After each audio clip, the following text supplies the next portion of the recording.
sosok yang satu ini, salah seorang khulafah Ur-Rasyidin yang memiliki kepribadian nan tegas dan adil. ثم إني وليت أموركم أيها الناس لكم علي ألا أجتبي شيئا من خراجكم ولا مما أفاء الله عليكم إلا في وجهه ولكم علي إذا وقع بين يدي ألا يخرج مني إلا في حقه ولكم علي أن أزيد عطاياكم وأرزاقكم إن شاء الله تعالى وأسد ثغوركم ولكم علي ألا ألقيكم في المهالك ولا أجمركم في ثغوركم وإذا غبتم في البعوث فأنا أبو العيال حتى ترجعوا إليهم فاتقوا الله عباد الله وأعينوني على أنفسكم بكفها عني وأعينوني على نفسي بالأمر بالمعروف والنهي عن المنكر. Kisah kepemimpinannya tak pernah usang untuk terus diulas. Tak hanya itu, sikapnya dalam mendidik keluarga amat patut diteladani untuk menciptakan generasi tangguh seperti dirinya. Hingga seluruh keturunannya tercatat berhasil menjadi generasi yang membanggakan Islam.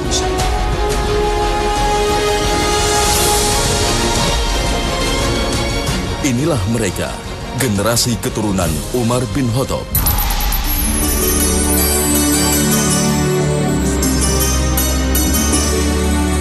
Umar bin Khattab dilahirkan 12 tahun setelah kelahiran Nabi Muhammad SAW. Ayahnya, Khattab bin Nufail, adalah orang yang keras dalam mendidik anak. Sedangkan kakeknya, Nufail, dari suku Adi, Quraisy, adalah seorang tokoh yang dipercaya untuk mendamaikan masyarakat yang berkonflik. Dari sang ayah dan kakeknya inilah, Umar bin Khattab mewarisi ketegasan dan kemampuan dalam memimpin. Ketegasan dan bakat kepemimpinan yang dimilikinya semakin terarah setelah Umar bin Khattab memeluk Islam. Asyhadu an la ilaha illallah wa asyhadu anna Muhammadan Rasulullah.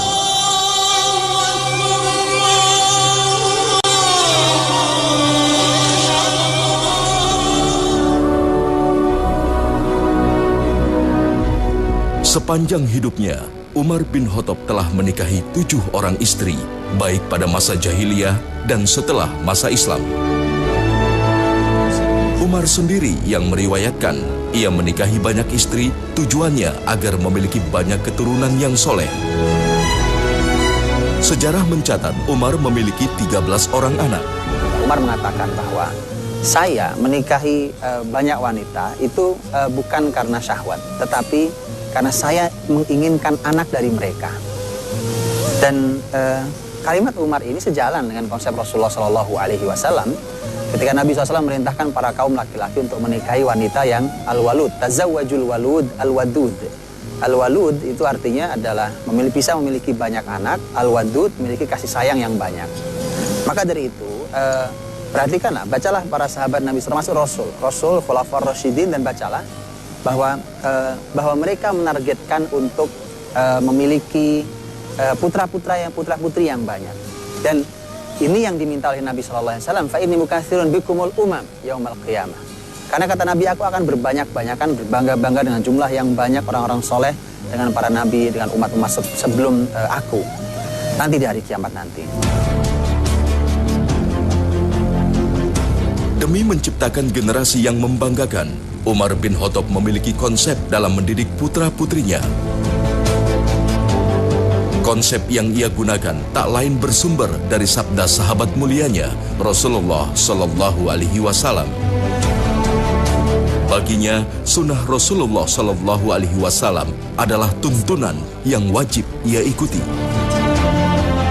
Salah satu konsep pendidikan generasi Rasulullah SAW yang hari ini sudah dibuang, bahkan sudah dimusuhi, tapi yakinlah tidak ada konsep yang pernah melahirkan orang besar kecuali konsep Rasulullah SAW. Adalah hadis Nabi SAW. Nabi mengatakan, "Alikus saut, fa innahu lahu adaban, fa innahu lahum adaban." Kata Nabi, gantungkan cambuk di rumah kalian. Karena itu akan menjadikan anak kalian beradab, memiliki akhlak.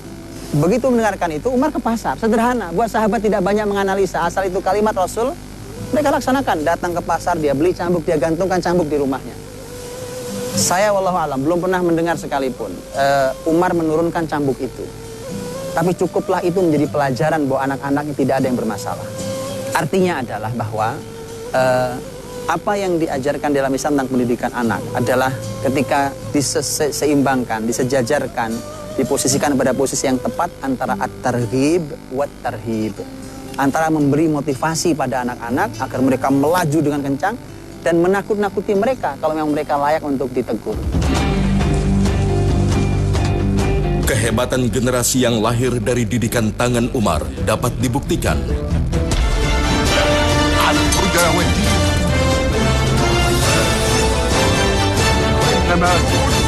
Bismillahirrahmanirrahim. Kullu nafsin dha'iqatul maut. Wa innama tuwaffawna ujurakum yawmal qiyamah. Faman zuhziha 'anil nari wa udkhila al-jannata faqad faz. وما الحياة الدنيا إلا متاع الغرور. أيها المؤمنون يا أهل المدينة أيها المهاجرون يا أنصار رسول الله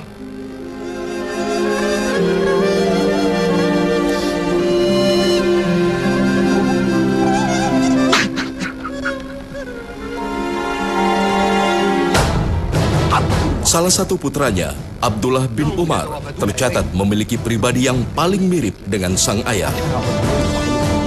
Abdullah bin Umar dikenal sebagai ahli ilmu, hingga ia termasuk dalam Abadilah, yakni 4 orang yang bernama Abdullah yang dipercaya sebagai pusat ilmu sepeninggal Nabi Muhammad SAW. Karena ilmu yang dimilikinya, ia juga pernah diminta untuk menjadi hakim, namun jabatan tersebut ia tolak. Tak hanya itu, Abdullah bin Umar pun mewarisi kepemimpinan sang ayah. Hingga ia berkali-kali diminta menjadi pemimpin, bahkan di usianya yang ke-70 tahun, masyarakat tetap memintanya agar ia mau memimpin mereka.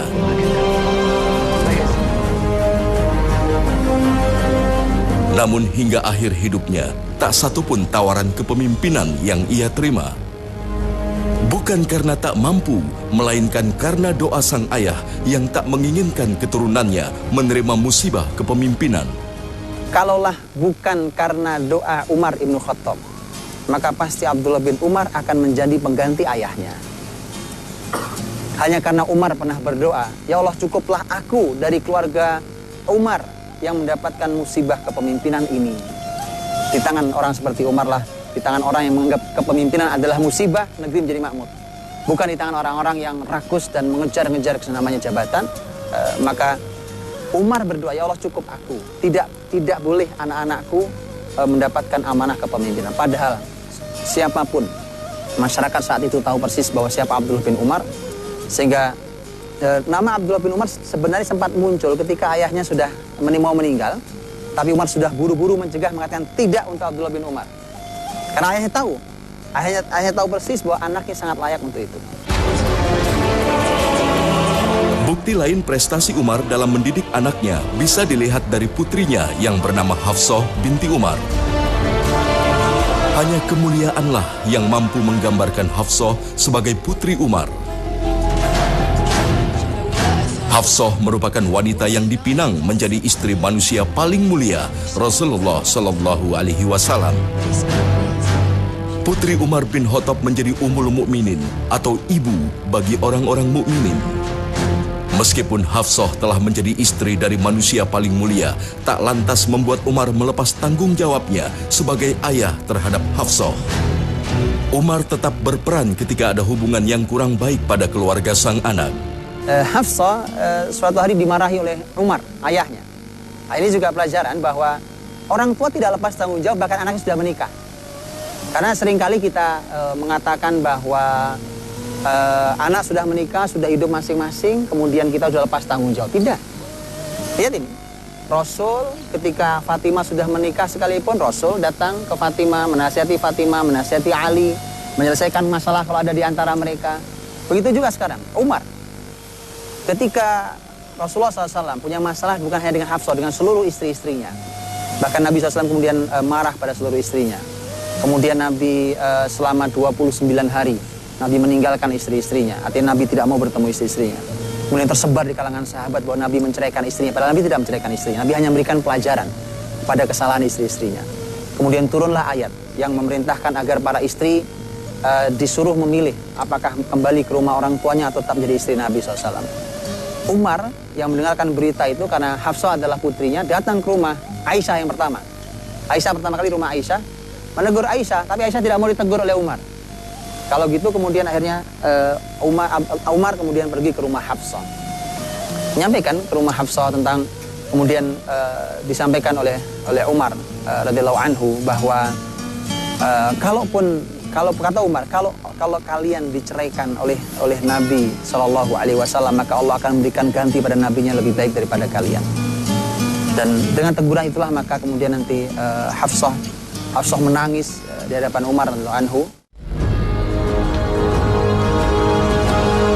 Dalam mendidik keluarganya, Umar bin Khattab selalu memperhatikan norma-norma Islam.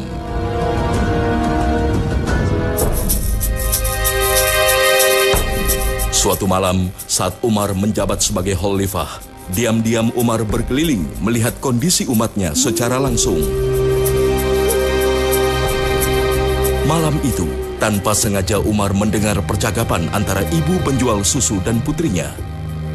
Seorang putri penjual susu yang berdialog dengan ibunya, di mana ibunya saat itu berkata pada putrinya bahwa susu kita dicampur saja dengan air untuk dijual supaya hasilnya lebih banyak.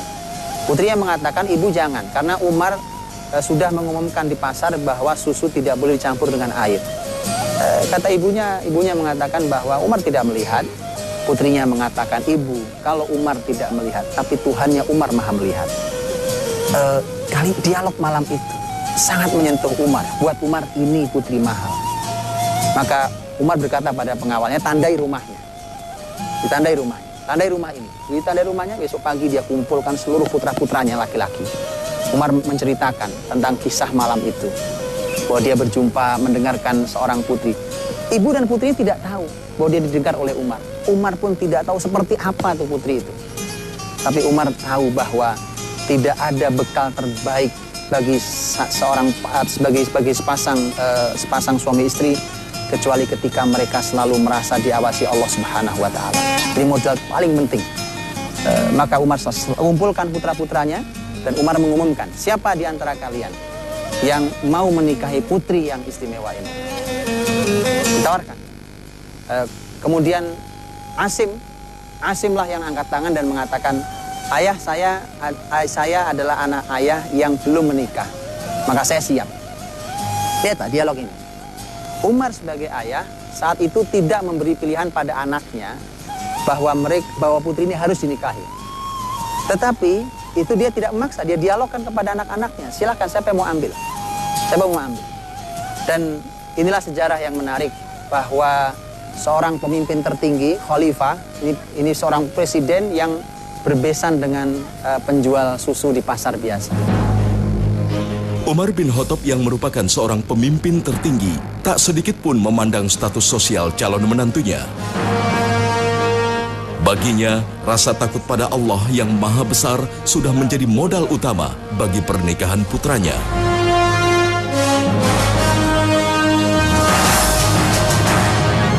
Dan benar saja, Hashim dan istrinya yang jujur melahirkan putri yang bernama Laila.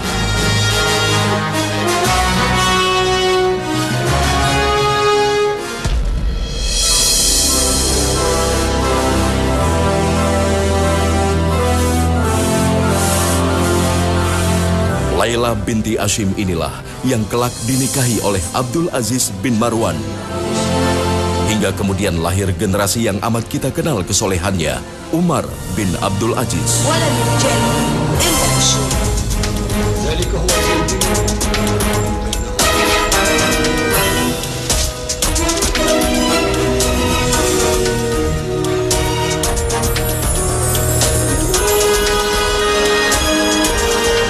Umar bin Abdul Aziz yang memiliki prestasi fenomenal, yakni menciptakan masyarakat yang adil dalam waktu 2,5 tahun, tak lain adalah cicit Umar bin Khattab.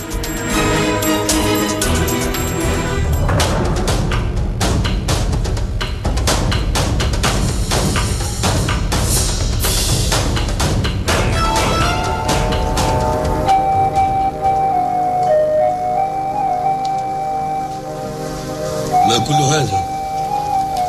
كأنه حفل عرس وليس بمجلس رجل مبتلى. أطفئوا هذه الشموع واذهبوا بها إلى بيت المال. Melepas semua fasilitas negara, menghukum para pejabat korup, serta melarang keluarganya untuk hidup dalam kemewahan, hanyalah sebagian dari kebesaran sikap Umar bin Abdul Aziz yang diwariskan dari Umar bin Khattab. إنما كلها أموال المسلمين ولن أعقد مجلس الخلافة حتى تردي إلى بيت المال كل ما في دارنا من الذهب والجواهر والحلي والعطور ومئات الصناديق من الثياب التي لم تلبس بعد، وإلا فسأعتزل الأمر، فمن لم يحكم بيته لا يحكم دولة. Dari benih-benih baik inilah generasi kebanggaan Islam dilahirkan. Maka disinilah Islam mengajarkan agar umatnya mampu menciptakan dan menjaga dengan baik keturunannya. Menciptakan dan melanjutkan generasi-generasi cemerlang seperti keluarga Umar bin Khattab. Belajarlah di sini bahwa Umar memberikan pelajaran kita seperti Quran memberikan kita pelajaran tentang Nabiullah Yusuf alaihissalam. Perhatikan Yusuf alaihissalam adalah orang besar, nabi, ayahnya adalah Yakub, ayahnya lagi adalah Ishak, ayahnya adalah Ibrahim, 4 keturunan. Dan sekarang Umar bin Khattab, Asim, kemudian Laila atau Ummu Laila, kemudian Umar bin Abdul Aziz. Umar anak 13, dia berhasil sampai generasi keempat. Bahkan Umar bin Abdul Aziz nanti punya anak lagi namanya Abdul Malik, orang yang sama hebatnya dengan ayahnya. Lihat bagaimana nasab mulia itu, melahirkan keluarga yang soleh, keluarga yang baik, keluarga yang hebat, qurrata a'yun, pemimpin bagi orang bertakwa. Juga harus mereka harus dibekali, mereka harus dibesarkan dengan harta yang halal. Lihatlah contohnya tadi ketika Umar bin Abdul Aziz rahimahullah ta'ala adalah merupakan kelahiran dari seorang putri penjual susu yang sangat memperhatikan halal dan haram. Bangunlah generasi ini dengan harta yang halal, jangan pernah menyentuh yang syubhat, jangan membawa pulang barang-barang yang haram. Karena sebanyak apapun haram dan syubhat hanya akan menyulitkan kita dalam mendidik anak-anak kita.